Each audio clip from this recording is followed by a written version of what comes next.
2024 was an absolutely jam-packed year for music, in my opinion. One of the best music years in recent history, at least that I remember. Now it's the end of November, so we're starting to take a look back at what has come out this year, thanks to Spotify Wrapped for that. It's just the calendar, really. But yeah, really, this entire year we've had banger after banger, big release after big release. I mean, towards the beginning of the year, we had Beyonce with Cowboy Carter. We had Taylor Swift's big album. We had a Brat during the summer. We had Billie Eilish. I mean, so many huge albums this year. Fans of these big artists have been eating well. So with so much coming out this year, I felt like Spotify Wrapped for me wasn't going to cut it. I wanted to make a quick list of some of my favorite albums to come out this year and kind of just take a look at the music scene as it happened this year, looking back on it. So here we go. 10 of my favorite albums of 2024. Alrighty there, folks. Starting up at number 10, and again, this is my list. You know what could be fun is if you want to comment your list below of like if you have an album or two that you liked this year, or if you have a whole list, comment them below and we'll chat. But anyways, for my number 10 to start things off, it is Willson by Ashe. Dang, man, Willson by Ashe is such a triumphant return for this artist. She's had, I feel, a bit of a rough go about the past few years. Her first album, her debut in 2021, Ashlyn, was fantastic. Pretty much acclaim all across the board. People loved this album. The first song, Till Forever Falls Apart, was hugely popular. And top to bottom, again, when this came out in 2021, I listened to this album all the time. In 2022, I want to say, she released Ray, which was her second album in her 3-album project, and for me, it was okay. But overall, I feel like the essence of Ashe was lost a little bit in translation to Ray, that second album. But dude, then Willson comes back swinging, and again, if there was one word I could use to describe this, it's triumphant, really. This is Ashe at her peak, and I think this is her best work. The first song, Please Don't Fall in Love with Me, is heartfelt and gorgeous, and Running Out of Time is this, like, dude, the sonic identity of Running Out of Time is just so cool, so fresh and fun, and also feels nostalgic at the same time. A great way to wrap up the 3-album trilogy of Ashlyn, Ray, Willson. And this is Willson. Great album. Definitely give it a listen. Next, coming in at number 9 is FINNEAS for Crying Out Loud.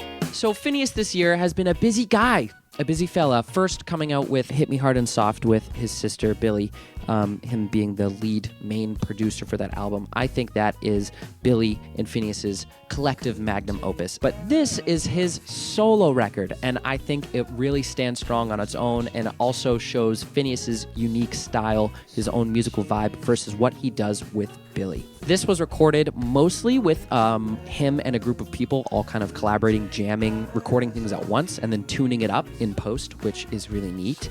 And you feel that throughout this. There's a lot of kind of, not sloppiness, but looseness, and you feel like you're kind of jamming with the band as you're listening to it. There's a couple of mid-song switch-ups that are a lot of fun, and you can hear them kind of work through it and settle into a groove. Cleats.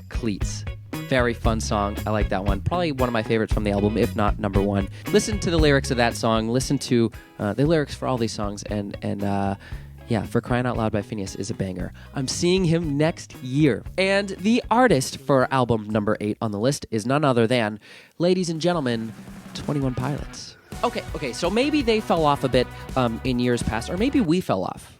Who's the one to say? Their last album was not a smashing success, in my opinion, but Clancy is a return to form, a welcome back to Trench, okay? In my opinion, this is 21 Pilots' best album. I'm one of the people who listened to 21 Pilots when Blurry Face was a thing, as did like the whole universe. Everyone my age had that phase. And then after Blurry Face, for me, I kind of fell off of them. I didn't really listen to a lot of the new stuff, even though Trench was a great album. There were a couple of other great things that they did. Clancy is their best work yet. It really is. Top to bottom, there's not a single skip. The energy level, the authenticity, the sonic cohesion that goes through everything. I can't even spit out, these are all fancy words. I don't have enough fancy words in my noggin to explain this. This is Trench at its finest. What was your favorite album that came out in 2024? Is more... Clancy. 21 Pilots. Clancy. Yeah. Best show I've ever seen. And I was shocked. I literally went just for sentimental value because you boys loved them when you were growing up.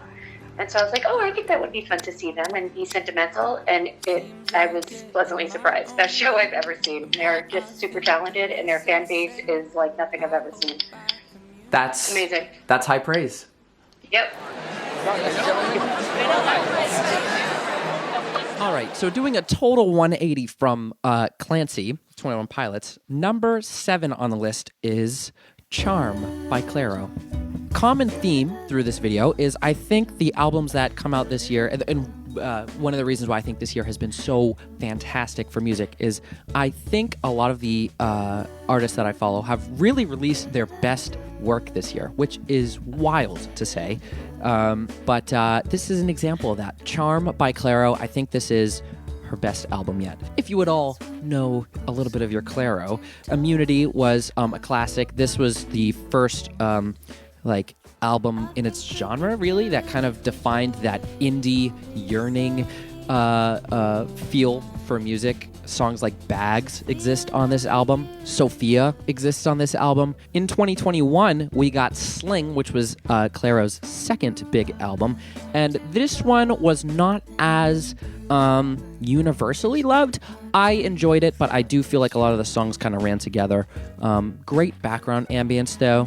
But then, Charm. It is the most organic, acoustic, dusty feeling album you've ever heard. Dusty is like the perfect adjective for it. It really, dusty, yeah. Songs like Second Nature and Slow Dance are both heartfelt, but also kind of get you grooving just a little bit, you know, in the way that only Clairo does. And then the highlight, the pinnacle of this album is Juna. Clairo just single-handedly made the best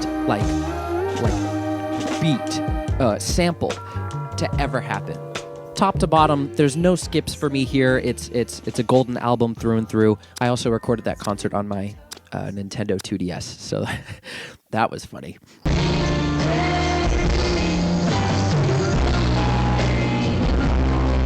Okay, so the next album that I have to talk about is probably, if we were making an objective list here of wow, what do I think are the best or most influential albums of the year? This might be number 1, but in terms of my favorites, it ranks here. Of course, I'm talking about no other album than Brat. Man, how do I even begin to describe this? Brat, this is the music scene in 2024. If you want a snapshot of the identity, the energy of 2024 music, it's this. I'm trying to find creative words and things to describe music. Turns out that's actually hard to do. It's all electronic, and there's kind of this mix of club raves, but also some really soft and heartfelt messages being shared by Charli. I think that's part of what makes this album gold. The Brat energy. It's kind of like this badass, bad bitch energy a little bit. You're just being hot and sexy and cool and brat, and you're out at the clubs with all your friends and at parties and all this thing. But also on the flip side of the coin, you are an emotional being. You're a human being. You have feelings. Charli in this expresses and shares that vulnerability with the audience, and that contrast, I think, is what is so unique about this. And the Brat energy thing literally started a cultural phenomenon. Brat Summer was a real thing. And then to take this album, to take Brat Summer, the album that people were already so obsessed with, and to follow it up with one of the greatest deluxes to ever happen. It's a recipe for success. Brat, and it's completely different, but also still Brat. Dude, Ariana Grande, Troye Sivan, 1975, Billie Eilish, The Lord version of Girl So Confusing, the Japanese house. Dude, I know I graced over Billie Eilish there, but guess with Billie Eilish, like, bro, have you seen that music video? Brat was and is a cultural phenomenon. I thoroughly enjoyed listening through it. If somehow you live under a rock and haven't listened to Brat, dude, this is a good one. This next album is one that came out fairly early in the year. My copy is scuffed up from all of its travels. This is Submarine by the Marías. Now, the Marías have been around for a while, a couple of years now. They've already done another album. I think Submarine is one of a kind. The Marías have this really cool, contrasty, like early 2000s aesthetic about them that I just love. I mean, you can see it kind of in the album art for the album, and also just like a lot of the clothes and things that they wear, their glasses, everything about them is kind of this early 2000s aesthetic, but they blend it with, in the case of Submarine, just this absolutely ethereal, like water feeling. And Submarine is, the whole theme of the album is water. And then the other thing about the Marías that's crazy is their music is bilingual. So there's a lot of Spanish tracks, or, some songs with English and Spanish mixed in, or just completely Spanish tracks that are just, oh my gosh. I mean, there was a solid little bit after listening to songs like Lejos de Ti and Ay No Puedo on this album that I was just turned on to Spanish music for like a couple of months, man. I was on Spotify just shuffling Spanish music, and it's such a lovely thing, man. You should check out Spanish music in general. It's there's a lot of really great stuff out there. In concert, these guys were fantastic. Holy moly. I also got like hella close to Maria, which was so cool. She like came out into the crowd. I was like literally right next to her. That was really cool. But live, the cohesiveness of the band, the way they are all just meshed together seamlessly was really a sight to behold, or a sound to behold. The Marías, man, I mean, they've already had a bit of a following from their last album, but I know this has definitely taken them up a couple of notches in terms of people who know them. Definitely familiar yourself with this group. They are fantastic. Something special here. Anything else I wanted to say about this one? Oh, such good songs. Run Your Mouth, man. Oh, my God. Next, coming in at number 4, I have Liana Flores, Flower of the Soul. Now, you might be wondering, who's Liana Flores? Why does this name sound familiar? Well, Liana is the one who created this song. Days seem sometimes as if they'll never end. Sun takes its heels to taunt you. The ever so popular, vibey Rises the Moon. Liana Flores has done a couple of little EPs and singles from years ago, actually. She's been around for a little bit. But this is her first time ever doing a full-blown album, and dang, dude, it's a smashing success. Top to bottom here, musically, sonically, the identity here is so zen, and it's almost completely acoustic with very little synthesizer. Any synths that there are, Liana has found a way to make it sound like nature. I mean, this album is nature. All this year, every time I was playing a gig somewhere, I performed live on piano and ukulele and guitar, a couple different things I did this year. Every time I was performing somewhere, before I would get up and go do my gig, I played Liana Flores as kind of the background music. The music, I just played this album, top to bottom. If there was like a count of how many times I've listened to an album this year, like which was my most listened to album, it's probably this. This was like, I get in the car, I put this album on like day after day after day during the spring and the summer. Just magic happening here. She also did a deluxe a couple months ago called Flower of the Soul Full Bloom. A couple of extra bonus songs on there that are also lovely little additions to the original, the base album, Flower of the Soul. If you want something relaxing, something to listen to while you're taking a stroll, maybe pop this one in when it comes springtime 2025. And take your first couple of steps outside again listening to this, because this is a gorgeous album, Flower of the Soul. Coming in at number 3, things are starting to heat up. We're in our top 3. This is where the competition became very stiff. difficult for me to choose. This album is from kind of a breakout group who had a couple of singles that really popped off on TikTok and such a couple years ago, called The Last Dinner Party. And this is their first crack at a full album, and it's a goodie. Prelude to Ecstasy. The Last Dinner Party invented like this it's like medieval rock pop, and it's gay, and it's serving in every way possible. Their aesthetic, both visually and sonically, is just they are creating their own genre. They're carving a path. There's not a single skip on this album, top to bottom. And there's a lot here, man. I mean, there's some orchestral elements that they have going on, some pop, and also some like rock, straight up rock segments where they're like headbanging and stuff. And man, again, carving their own genre here. And Prelude to Ecstasy is their magnum opus so far. It really is a fantastic album. Sinner, W song. Lady of Mercy, W song. Nothing Matters, this was their single that they released, one of the singles that absolutely popped off. If you haven't heard Nothing Matters, check it out. They also went ahead and did a deluxe album called Prelude to Ecstasy, covers and acoustics and covers, I think. Yeah, 9 extra songs, some live and or acoustic covers and renditions of songs from the original album, as well as a couple of newbies, which are all fantastic. In particular, This Town Ain't Big Enough. Dude. That's Prelude to Ecstasy by The Last Dinner Party. Man, what a cool group to kind of just come out of 2024. Can't wait to see what they do next. I fully intend on seeing them live someday. All right, moving on to the top 2. This was a tough pick for me, of course, between number 2 and number 1 for my favorite albums of the year. But I have my pick.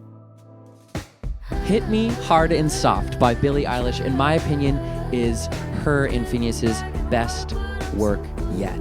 It's a short and sweet album, only 10 tracks, but those 10 tracks pack so much together. There's so many mid-song switch-ups and little details and things that happen, and there's so much going on that this is just a brilliant little album. Of course, absolutely top-notch production from FINNEAS and Billie herself as well during different parts of this album, which is so cool. They took so many creative risks with this album, and I feel like most of, if not all of them, really paid off. From the instantly catchy and poppy Lunch, the second track on the album, to the vibey synth rave Chihiro following it up, Billie and FINNEAS explored so many different sounds, but made them all sonically cohesive here, which made for such a great album listening experience. The singles on their own are great, but listening top to bottom as intended is really, really a nice experience with this one. Instrumentally, one of my favorite themes here is making synth cool again. Like, FINNEAS and Billie did so much throughout these songs, again, particularly Chihiro, but also things like Bittersweet and even Blue towards the end of the album. Synth played such a huge role in carrying the mood throughout, and it was really neat to feel some of these classic but also some new sounds from the synthesizer that we haven't heard either in a while or ever before. And vocally, we would really expect nothing less from the airy and breathy, almost phantom ghost-like vocals of Billie, and here they are lovely. But I also think Billie explored so much more of her range in this album. You could feel her growth as a vocalist listening to it. She really pushes herself in a bunch of different ways, and I really think it's just masterfully done. I got to go to the concert for this album. It was incredible. I went to a pop-up store experience in New York City for this album. It was also so much fun. Yeah, man, Hit Me Hard and Soft. Whew. Banger album. Banger. I even got the sweatshirt on. I wear it way too much. Now, before we get to number 1, my favorite album of the year, I have some honorable mentions or things I wanted to bring up and say before we get to the best of the best. in my opinion. To kick that off, I think towards the end of the year, GNX by Kendrick was, a bomb dropped out of nowhere. Such a cool feel. Genre's not really my thing. I know, don't hate me. It's just not really my thing. Same goes for Chromacopia by Tyler, the Creator. I listened to it top to bottom with my good friend Noah in the car for the first time I heard it, and I was just each track driving down the highway on the way to Boston. Man, it hit. It really did. Unheard EP by Hosier with Too Sweet. Banger song right there. The whole EP is great. The Rot by Abby Sage. Super small artist, but was like the anthem for the beginning of my year, like January, February. Eternal Sunshine by Ariana Grande. Again, this was towards the beginning of the year, and I actually can't believe this released this year. It feels like it was earlier than that. But dude, production in this album is absolutely insane. And I'm normally not a huge Ariana guy. This album's great, though. Also, Eternal Sunshine, just saying, I did this first. Okay, anyways. Sabrina Carpenter, Short and Sweet. Dude, this was a huge one this year. Taste, incredible song. Juno, incredible song. Dude, Bedchem, dude. Low-key, the best song on the album, I'm just saying. Dora Jar, No Way to Relax When You're on Fire. Also a great album, banger. Dora Jar's first full-length LP. In concert, she's just fantastic, dude. Her stage presence, the way she dances around, the way she sings out and interacts with her fans, so freaking cool. Something Important. This is an album by my good friend Noah, and it's not on the top 10 because I'm a little biased, but I really think this is a great album. I'm also featured on the album in a song called It's You, which we worked together to record a music video for, and the music video is so much fun. Please give it a watch and give this album a listen. It would mean a lot to me and a lot to Noah as well. Okay, so here's the thing. The music scene in 2024, right?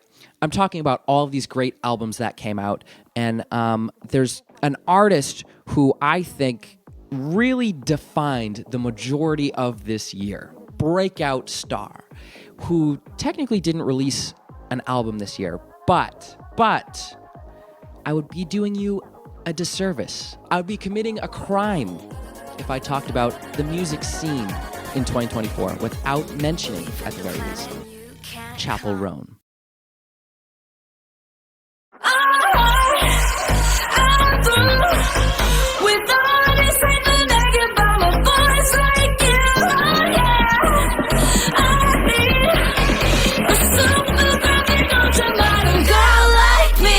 Seemingly out of nowhere, and I guess with the release of her single Good Luck Babe, the internet found Rise and Fall of a Midwest Princess. That was her album from last year, and absolutely fell in love with it. Chappell's presence in both her voice, her lyrics, and her music, but as well as physically in her flashy and gorgeous outfits and the way she dances around on stage and just presents herself even in press settings, absolutely took the internet by storm, and I think collectively we all fell in love with her and everything she's chasing and going after. And a lot of her songs, a lot of the lyrics in them are just such a W for the girlies, for the women, for brats everywhere.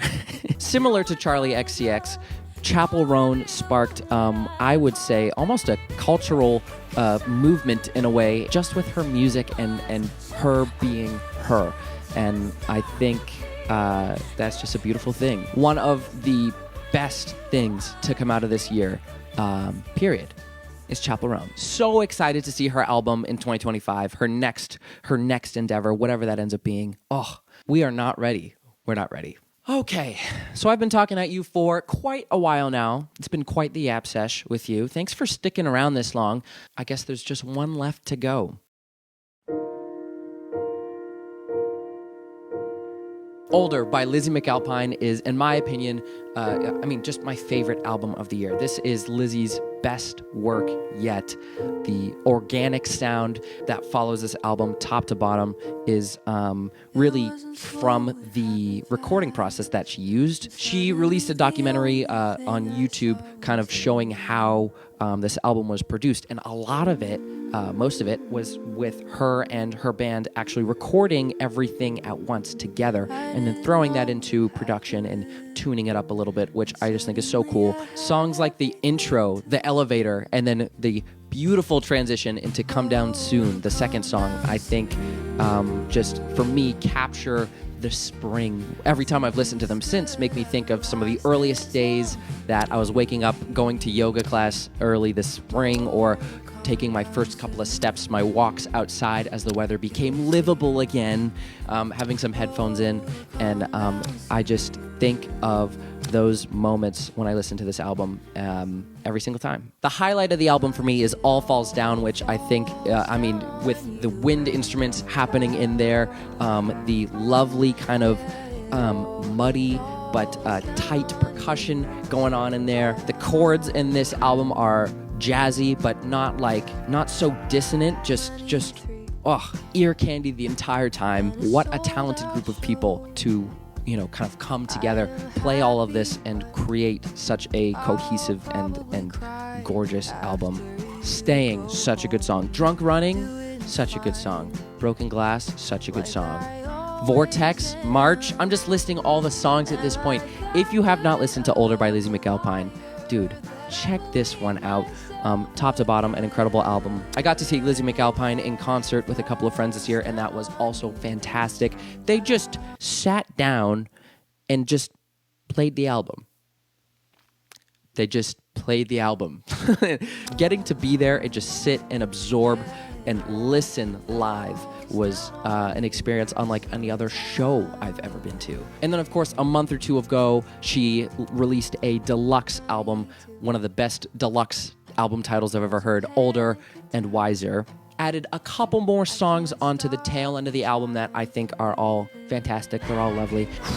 Man, I could talk about this album all day, but I won't. You should make a comfy appearance. What was your favorite album this year? Prelude to Ecstasy by The Last Dinner Party. Yeah. I had never heard of The Last Dinner Party. They didn't really release a ton before that. There were like a couple singles, but it just kind of came out of nowhere.